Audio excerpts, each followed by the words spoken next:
One. What's up, guys? It's the Farooqi brothers back with another video. And today for you guys, we're going to be discussing all the latest rumors concerning the MCU's Spider-Man 3 starring Tom Holland. Now, as you guys know, a couple of weeks back, Jamie Foxx signed on to play Electro, a role he already had in The Amazing Spider-Man 2 for this movie, which automatically opened up all the discussion whether they're doing a multiverse thing or not. You know, we discussed this on our last podcast as well.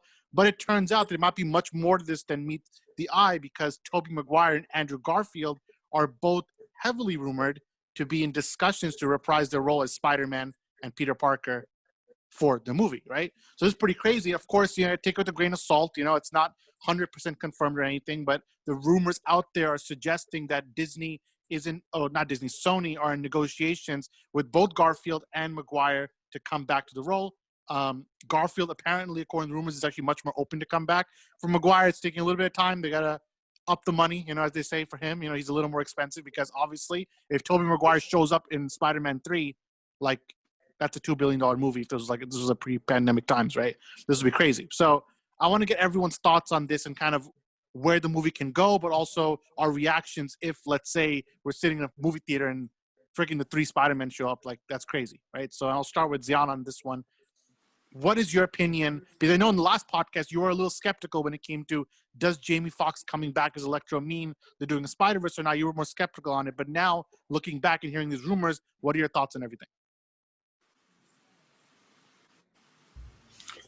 Yeah, I mean, obviously, like you said, I was skeptical back when they announced Jamie Foxx being back. But now with this news and the rumors that are being thrown out, and with the rumors of past supporting characters like MJ or Harry Osborn from The Amazing Spider-Man being in Doctor Strange or something in some capacity, I think all this come together. It's not just hearsay. I think there might be some truth, some validity to the rumors. And like you said, I think Andrew Garfield, I think it would be probably easier to get because obviously it's much more current, much more recent, and you can kind of tie that in. They could even bridge that in with Venom if they wanted to. For Tobey Maguire, obviously it's been a while, and him as an actor, he's been on kind of a break as well. So getting him back will be a kind of a hard move, but I think if Marvel really puts their focus on it, they'll probably get him. And as far as the story, like you said, there's a lot of rumors surrounding it. There's some of Kraven being like this Spider-Verse, Spider-Man hunter who travels into universes. You can do something like that. Or the question's still up in the air, as in how much of an impact they will have in the film itself. Will they just be a quick cameo? Will Spider-Man be jumping through different worlds, Tom Holland Spider-Man, and just see them for a second? Or are they tying it in with Electro, as in Electro is getting brought in from another Spider-Man universe, and then they travel to different ones, or they bring everybody together? That kind of capacity, I think, obviously we still have yet to see how that's going to work, but bringing them back, I'm sure it won't be just for a very small 1 or 2 scene type thing. I think they'll be integral to the story and what's going to be happening in the film. And, you know, Umar, we talked about the multiverse so many times on this podcast, but almost all of our multiverse discussions were on DC because they brought Michael Keaton back. They've been doing a lot of stuff with the Snyderverse versus the regular DCU, and it's been a lot of talk about what the Flash means for the bigger DC multiverse. But now it looks like with Doctor Strange, Multiverse of Madness, and of course Spider-Man 3, which we're finding out has been much more multiverse than we thought. What is your take on this? Is like the new phase now where both DC and Marvel are going backwards to find their old successes, whether it be Michael Keaton or bringing back Zack Snyder for the Snyder Cut or going to Tobey and Andrew Garfield. What is your thought on that? And then my second follow-up question to you would be, like, what would your reaction be if you're chilling watching Spider-Man 3 and Tobey and Garfield pulled up? So for the first question, I think it's different. I think the landscape is different for DC and Marvel. I think the MCU is at a place right now where they did really well with what they've already done. And honestly, like from a fan's perspective, I'm not a fan of I wasn't a fan of Homecoming. I also wasn't a fan of Spider-Man 2 Far From Home. And I think with the Spider-Man character, there's so many things that you can do, and they really haven't tapped into maybe like the potential of that character, especially in the MCU. So I think it's the right move to have an event film. I think it would be an event film. I think this is something similar to like Flashpoint Paradox is basically similar to an event type thing. And I think this is very similar to that. You could do something with Spider-Verse And I would have liked to see even maybe more. Like Miles Morales is something you can also throw in here. And that's like the greedy part of the fan base, right? Is you want to see as much as you can. So I think the multiverse is something that is for DC. It's different because like I think for them they wanted to do it for other reasons, while the MCU is doing it because I think there isn't a lot coming. Like there isn't actually a lot more you could do with the character you have. You could make a new Avengers movie and stuff, but like the originals are the originals. I think they would suffer from how good they actually did before. So and then as far as your second question goes, obviously it'd be freaking crazy to see Tobey Maguire and Andrew Garfield. I was a fan of Andrew Garfield Spider-Man. I know a lot of people hated him, but I thought he did. I thought he was fine. Yeah, I don't think anyone actually hated him as an actor playing it, but I think they. It was more the writing in the movies, yeah. But I think give him imagine all three of them on screen time is freaking crazy. I mean, even just the Batman stuff that we're seeing now is nuts. I think there's just more of a basically as fans you're getting fed good right now. Like what's being put out there for the fans is crazy. So I'm excited for it. Yeah, and I agree. I think that it's interesting because after Endgame, a lot of us were like, I guess Marvel's kind of done in a sense where they've done like so many things they want to do with King the Conqueror, and they obviously will bring Galactus now. They bought the Fox characters, so it's like okay, they're obviously going to do things with the X-Men. But then the one thing that I think people have been asking for since we saw Spider-Verse, the animated movie, was that listen, why can't we do something like this in live action? Let's bring some of the OGs back. And Toby, I always thought was very up in the sky. I still think it'd be very surprising if he comes back. But I always thought Garfield, there's so many things you can do, because especially as Jan mentioned also, a lot of people wanted Venom to be with that universe. Like they thought Venom fits better with the Garfield Spider-Man than with Tom Holland Spider-Man. But for Samir, for you, go ahead. It is their Batman, by the way. Like Spider-Man is Marvel's Batman. Anyway. Yeah, he's their king. He's putting more into his character. Yeah, he's a king character, and I think it's interesting because Spider-Man got left at a point in Far From Home where his identity got leaked, and it's like, how do you solve this? So I wonder how they're going to tie multiverse. We know Doctor Strange is reprising. Doctor Strange will be a huge part of this movie. They already confirmed that. The Hollywood Reporter last week. So, and then that ties me to Samir's thing, because Samir, every single time we talk about what are we most excited for with movies, you always mention Doctor Strange, Multiverse of Madness. So you've been kind of ahead of the curve on this compared to all of us. And then now we know Sam Raimi, who directed the original Spider-Man trilogy, is directing Doctor Strange. And now we know Doctor Strange is going to be in Spider-Man 3. So everything is kind of coming together in this weird way between these two movies. So my question to you is kind of, what do you most want to see out of like a multiverse thing? Like, would you rather see Andrew Garfield, or would you rather see Tobey Maguire? Like, who are you more excited to see? Miles Morales? Like, give me your whole analysis of this. Well, of course, I'd rather see not Andrew Garfield, Tobey Maguire show up, because like Omar said before, Spider-Man 1 and 2, they were both subpar at best. And bringing Tobey Maguire in they would make it good for everybody because of the nostalgia. And obviously, bringing the multiverse in would open up so many possibilities to the MCU. They've already built up their main universe so much that I guess they've basically hit the ceiling with Infinity War and Endgame. So this could open up a lot. And maybe this is how they'll bring Deadpool and everyone else in. Actually, Samir, a follow-up question for you. Do you think that they're going to approach Hugh Jackman to come back as Wolverine? Now that you're opening the multiverse, you could bring that same Wolverine back, or do you think they're going to reboot on that end? I mean, they could, but they've already put that character to rest. I think they should just leave that as it is and start new. Right. And then the last rumor that I'm going to point out, I'll analyze it myself as I give it out. This is the most, take 10 grains of salt with this one.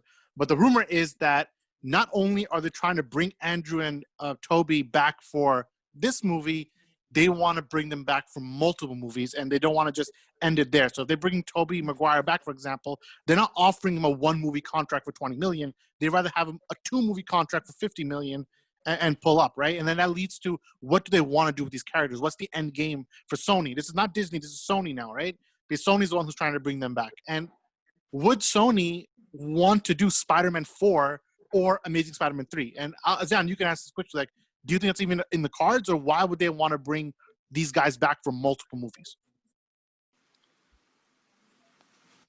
Well, I think for Amazing Spider-Man, it's very, very possible they could kind of bridge that and continue that in some capacity. Like you said, with Venom, stuff like that, you could bridge already existing things with that and kind of branch out through that. I think as far as Tobey Maguire, the chances of them continuing that are pretty slim, even if they sign him off for multiple years. I think his role will be more of like the head Spider-Man or like the veteran Spider-Man in the group if they do like a Spider-Verse type thing in a more actual sense down the road. But as far as them like continuing their own things, their own sagas or series, Andrew Garfield has a higher chance, but in my opinion, it's still very unlikely. I think it's more just to push that Spider-Verse aspect of it. And, I have one more question for Umar because this discussion is pretty interesting. I think it goes multiple ways. If you want to bring Miles Morales, because you mentioned Miles comes in a universe where Spider-Man is dead, right? Spider-Man dies in a universe where Miles shows up for the first time. And if you wanted to kill one of these three Spider-Men to do it, let's say they want to introduce Miles, but they don't want to kill Tom Holland, obviously, because he's their long-term Spider-Man. So you have a choice between killing Garfield and Garfield's universe spawning a Miles Morales or Tobey's universe. Which universe would you rather see a Miles come from? I think it would make most sense to kill Tobey's Spider-Man just because that would actually murk the fans. Because there's more of like that character is a little bit more heavier for people just because of like he's been around the most. It's like if Christopher Reeve Superman was back and you killed him. It's like, whoa, what's going on? So Tobey's Spider-Man would make the most sense to kill. I mean, I killed Tom Holland and just not bring him back, but that's a different story. Now I'm playing. But no, I feel yeah, you. That would make the most sense. Like, what about Samir? Quick with you. What is it? If Miles had to come from one universe, the Garfield universe or the Tobey universe, but then one of those characters would be the one who dies, which one would you go for? I feel like they don't really need to kill any of the Spider-Man to bring Miles Morales in. Let's say they make Amazing Spider-Man 3 with Andrew Garfield, and then Tobey Maguire goes into another universe where their Spider-Man's already dead, and then he mentors Miles Morales the way they did in Spider-Verse. Yeah. Spider-Verse. You could make a new film. You could make a new story. Yeah, you don't have to actually kill them. And then last, Jan, you could take us home. Which one would you kill? And I'll give mine last. Actually, so I disagree with Umar actually, because if you look at based on like how the animated movie was, though logistically it would make sense to kill Tobey Maguire, story-wise, I think it makes more sense to kill off Andrew Garfield because the Spider-Man who died in the Miles Morales universe was like in his prime. He was like at like the crux of it. He was like, yeah, he was in his prime basically. And the older, more veteran Spider-Man who came from the other universe where things like weren't working out could be Tobey Maguire, because even in Spider-Man 3, you saw like MJ left him and all this happened and Harry died and he was obviously in a worse point than he started out. So it makes sense if things like spiraled the wrong way for him and then he kind of finds his way through Miles Morales again. And the young prime Spider-Man, which Andrew Garfield, he's the one who died, and from that universe, Miles Morales was born. I think that's a good point. I also think that what matters here, I mean, as journalists, we could talk about this. Like, what matters is also like how much the actors actually want to come, like what they want to come back for. Like, if Tobey Maguire wants to come back for multiple movies, but Andrew Garfield only wants to come back for one. Like, if there's a difference in their contract situation, that's gonna play into how they're gonna go about this. Because like, if Andrew Garfield's only coming back for one movie anyways, he only wants to come back for one movie, then I think like from a story standpoint, Gian explained it, but from the standpoint of just like contracts and those things, it would make sense to then kill off the person that is only really pulling up for one thing. Right. And actually, Umar, your point was the point I was going to make as well, because I was thinking that, and in this case, the reverse, actually, it's Tobey Maguire who doesn't want to come back at all, even probably, until a huge sum of money gets in place in front of him. And I think if Tobey would come back, I think for his Spider-Man, it would just make sense that he's the Spider-Man who dies. Like, you give him an emotional send-off, like, he would probably go out swinging, go out in a huge battle or whatever the case might be. I heard that the rumors that they want to bring Madam Web and a lot of things they want to do with how they bring the Spider-Man together. But if Tobey goes out in a very emotional way, and then the Miles from the Sam Raimi universe is the one who carries over and jumps into Tom Holland's thing, I think that's really cool, especially if you let someone like Sam Raimi take hold of that, because how he did Spider-Man 1 and 2, and even 3, honestly. I would love to see Sam Raimi's hand with a Miles Morales character spawning out of the Tobey Maguire character they built so well. But that's what I'm thinking. Overall, this whole discussion, it's got to be taken with a grain of salt. We had fun doing it, but, it's not guaranteed. There's rumors, but They aren't the most fold out rumors. Sony did respond to the rumor that they're coming back by saying this is not true as of now, like something like that. So I think there is some validity to it. Now, whether they come back for Spider-Man 3 or they really come back for Doctor Strange and someone has the wires crisscrossed, we'll find out. But it's very interesting to go. And then now, before we get out, I just want to say that today is the 3-year anniversary of Comic Book Debate. So we actually started the website October 20th, 2017 with an article I wrote. And now, 3 years later, obviously we have a lot of this channel, this podcast, and we have a great audience that listens to us and so many charity events under our belt. So we want to thank all the fans who've been supporting us these last 3 years. And we definitely want to let you guys know that there's a lot of good stuff on the way. And the Comic Book Debate brand and the Farooqi Bros aren't going anywhere. We got some good stuff for you coming up. From myself, from Zayan, from Umar, and from Samir, we're the Farooqi Brothers. And we'll see you next time. Peace out.